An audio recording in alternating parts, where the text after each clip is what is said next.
वनस्पती ऑर्थोसिलिसिक ऍसिड याच फॉर्ममध्ये घेतो. जसं आपण जेवतो चपाती किंवा भाकरी, तसं वनस्पती ऑर्थोसिलिसिक ऍसिड या फॉर्ममध्ये सिलिकॉन घेते.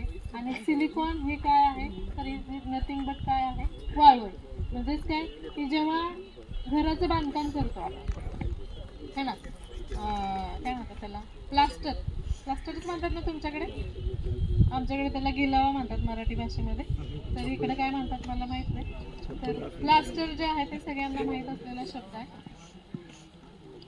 हां, तर हे जे प्लास्टर करतो ना, त्याच्या आधी जर त्या भिंतीला टिकून उभं राहिलं तर काय होतं, राहू शकतो का आपण? नाही. का बरं? खरबरीत असते ती भिंत, त्याला आपण टेकून उभं राहू शकत नाही. तसंच ही जेव्हा सिलिका त्या वनस्पतीमध्ये प्रवेश करते तेव्हा वनस्पतीच्या पेशी विभाजनाचं काम करते.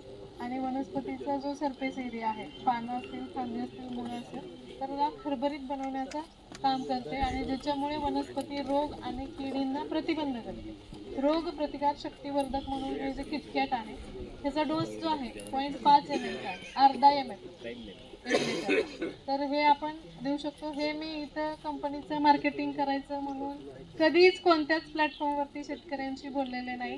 कारण माझ्या घरी पण शेती आहे, माझ्या घरातल्या शेतकऱ्याची मी अत्यंत वाईट परिस्थिती अनुभवली आणि आहे सुद्धा अजून, कारण शेतकरी अजून तिथेच आहे.